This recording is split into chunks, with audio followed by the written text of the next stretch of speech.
งปืนลั่นปังดับสับเสียงมือจมไปทุกสำเนียงดำดิ่งลับหายเพิ่งรักกันเพิ่งได้พบกันไม่นานเท่านั้นเอ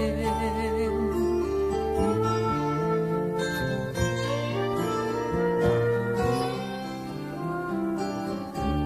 ในคืนที่แสงเดือนสาดความสวยเราต่างก็ชักชวนออกหากิน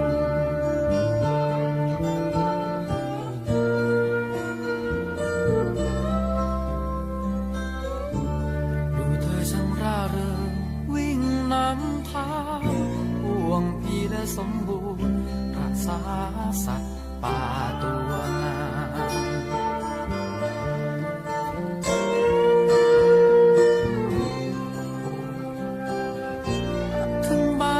มของเราจะฝืดเคือง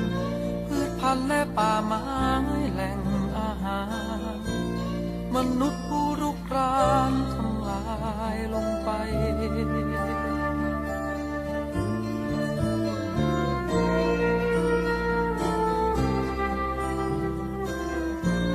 ยังพอได้เลี้ยงตัวให้ปลอดภัย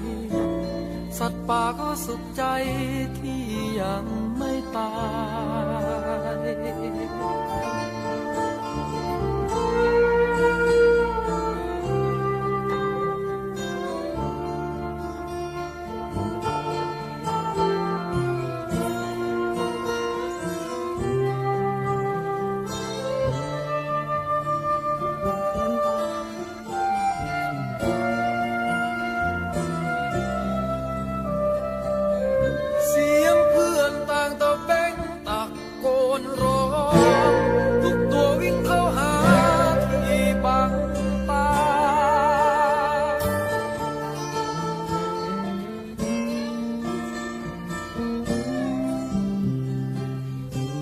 แต่เธอดูเชื่องช้า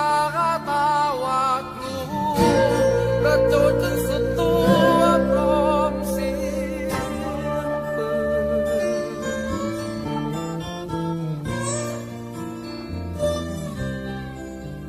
น้ำตาฉันหลั่งไหลซึมซับรับความโศกอันโหดร้ายจมกับความคิดถึงเธอทุกค่ำเช้า